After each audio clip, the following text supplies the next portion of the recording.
Hello friends, ધમુસ kitchen and vlog પર તમારું સ્વાગત છે. આજે બનાવીશું ડુંગળીનું એકદમ ટેસ્ટી શાક. ઓછી ભૂખમાંય 2 રોટલી વધારે ખવાઈ જાય એવું ટેસ્ટી બને છે. વરસતા વરસાદમાં કૂણી કૂણી રૂ જેવી રોટલી સાથે કે પછી ક્રિસ્પી પરાઠા સાથે ખાવાની મોજ પડી જાય એવું જોરદાર બને છે. ડુંગળીનું શાક આપણે બનાવતા જોઈએ, પણ આજે એકદમ અલગ રીતથી બનાવીને હું તમારી સાથે શેર કરું છું. એક વખત આ રીતથી ચોક્કસ બનાવી જુઓ, તમને 100% પસંદ આવશે. તો ચાલો રીત જોઈ લઈએ. તો આજનું ટેસ્ટી શાક બનાવવા માટે સૌથી પહેલાં મેં અહીંયા 500 ગ્રામ જેટલી ડુંગળી લીધી છે અને 300 ગ્રામ જેટલા ટમેટાં લીધા છે. ડુંગળીના ફોફા કાઢી એને સારી રીતે સમારી લેવાની છે અને એ જ રીતે ટમેટાને પણ આપણે ધોઈને ચોખ્ખા કરી લઈએ. હવે ઉપરના ફોફા કાઢીને તૈયાર કરેલી ડુંગળીમાંથી થોડી ડુંગળી આપણે આ રીતે લેશું અને થોડી ડુંગળીને સાઈડ પર મૂકીશું. હવે આ રીતે ડુંગળીને આપણે 4 પીસ કરવાના છે. જો આ રીતે 4 પીસમાં આપણે ડુંગળીને સમારી લેવાની છે. ડુંગળીની સાઈઝ અહીંયા બહુ મોટી પણ નહીં અને સાવ નાની પણ નહીં, એવી મીડિયમ સાઈઝની લેવાની, જેથી પીસ આપણે માપ પ્રમાણેના કરી શકીએ. જો આ રીતે બધી જ ડુંગળીમાંથી આપણે 4 પીસ કરી અને તૈયાર કરી લઈએ. એવી જ રીતે ટમેટાને મેં ધોઈને તૈયાર કરી લીધા છે. હવે આમાંથી આપણે 2 મીડિયમ સાઇઝના ટમેટાને સાઈડ પર મૂકીશું અને બાકીના વધેલા ટમેટાને પણ આ રીતે 4 પીસમાં સમારી લેશું. ટમેટાની પાછળનો જે આ ભાગ છે એને આપણે દૂર કરી દઈશું અને 4 પીસમાં સમારીને તૈયાર કરી લેશું. તો જો આ રીતે ડુંગળી અને ટમેટાને મેં સમારીને તૈયાર કરી લીધા છે. હવે આપણે ગેસ તરફ જઈશું. ગેસ પર કડાઈ મૂકીશું અને એમાં 1 ચમચા જેટલું તેલ એડ કરીશું. તેલ થોડું ગરમ થાય એટલે 1 નાની ચમચી જેટલું જીરું નાખીશું. જીરું થોડું સતળાઈ ગયું છે અને તેલ સારી રીતે ગરમ થઈ ગયું છે. આ સમયે આપણે સમારીને તૈયાર કરેલી ડુંગળી ઉમેરી દઈએ. ડુંગળીને આપણે થોડી ઘણી સાંતળી લેવાની છે આ રીતે, અને ડુંગળી થોડી સતળાઈ જાય એટલે આપણે સમારીને તૈયાર કરેલા ટમેટા પણ ઉમેરીશું. હવે આપણે સ્વાદ પ્રમાણે મીઠું ઉમેરીશું અને થોડી હળદર ઉમેરીશું અને સારી રીતે મિક્સ કરી લઈશું. તો અહીંયા સ્પેચ્યુલાને સહેજ પણ દબાવ્યા વગર એકદમ હળવાથી આપણે ટમેટા અને ડુંગળીને સાંતળી લેવાના છે. આ રીતે મીઠું એડ કરવાથી ટમેટા સરસ પોચા થઈ જશે, એકદમ સરસ ચડી જશે, અને હળદર એડ કરવાથી કલર પણ ખૂબ સરસ બનીને તૈયાર થશે. અંદાજે 2 થી 3 મિનિટ સુધી આ રીતે ડુંગળી અને ટમેટાને આપણે સાંતળી લીધા છે. આપણે એક પ્લેટની અંદર કાઢી લઈશું.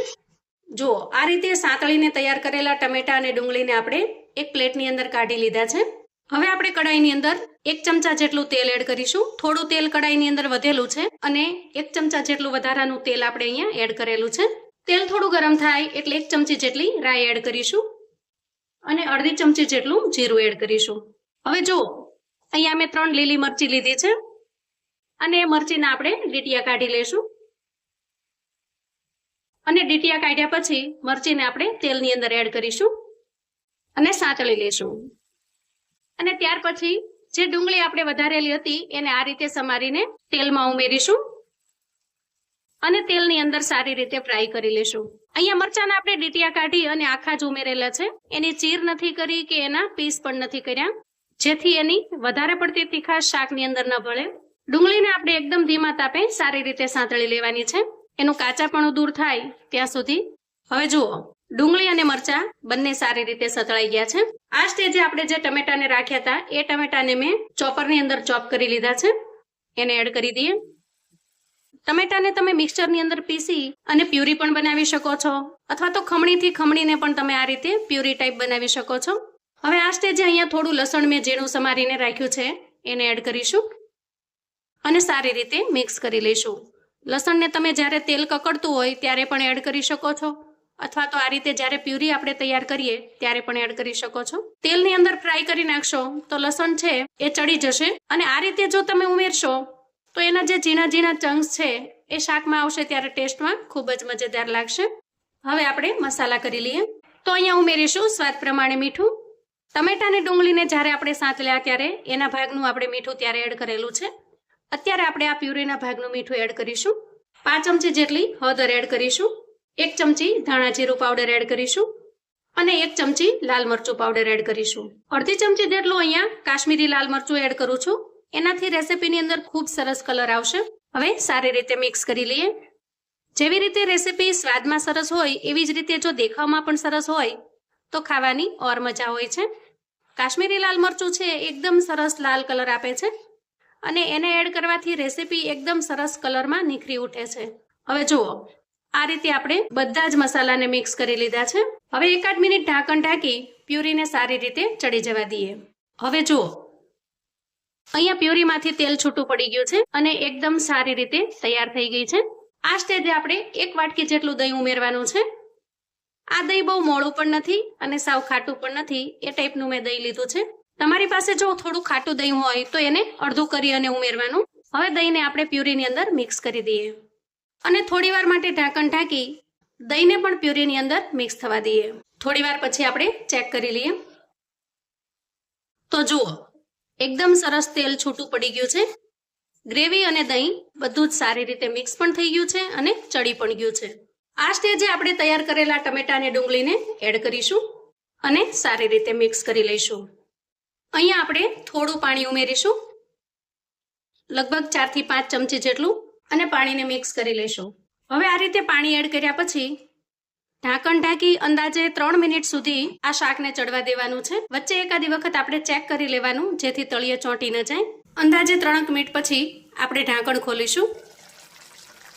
વાહ, જુઓ, એકદમ સરસ ટેસ્ટી એવું શાક બનીને તૈયાર થઈ ગયું છે. હવે આપણે થોડી કોથમીર ઉમેરીશું. તો અહીંયા જુઓ, એકદમ ટેસ્ટી અને ખૂબ જ મજેદાર એવું ડુંગળી ટમેટાનું શાક બનીને તૈયાર છે. અહીંયા તમે ટમેટાનું પ્રમાણ ઓછું રાખવું હોય તો થોડું ઓછું પણ રાખી શકો છો, પણ આ રીતે બનાવેલું શાક ટેસ્ટમાં ખૂબ જ મસ્ત લાગે છે. આ શાકને તમે રોટલી, ભાખરી, પૂરી, પરાઠા કે પછી ખીચડીની સાથે પણ એન્જોય કરી શકો છો. ખૂબ જ ટેસ્ટી બનીને તૈયાર થાય છે.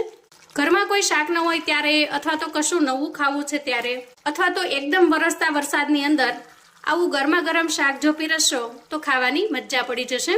તો અહીંયા શાક આપણું તૈયાર છે. ગેસની ફ્લેમને આપણે બંધ કરીશું અને શાકને સર્વ કરી લેશું. એકદમ સરળતાથી ઘરમાં રહેલી વસ્તુથી તમે ખૂબ જ ટેસ્ટી એવું શાક ઘરે પણ બનાવીને તૈયાર કરી શકો છો. અને શાક બનાવવાની રીત થોડી અલગ અને યુનિક હોવાથી ટેસ્ટ પણ અલગ લાગશે. આ શાકની અંદર તમે ધારો તો થોડો ગરમ મસાલો પણ એડ કરી શકો છો, પણ આજે મેં ગરમ મસાલો એડ નથી કર્યો. ઘરમાં રહેલા સાદા અને સિમ્પલ મસાલાથી તમે ખૂબ જ ટેસ્ટી બનાવી શકો છો. તો જુઓ, ખૂબ જ મજેદાર અને સ્વાદમાં લાજવાબ એવું ડુંગળીનું શાક બનીને તૈયાર થઈ ગયું છે. જ્યારે પણ મન થાય ત્યારે ફટાફટથી બનાવીને તમે એન્જોય કરી શકો છો. તો આવું અવનવું જાણવા માટે અને મને સપોર્ટ કરવા માટે ચેનલ પર જો તમે નવા છો તો ચેનલને સબસ્ક્રાઇબ કરો.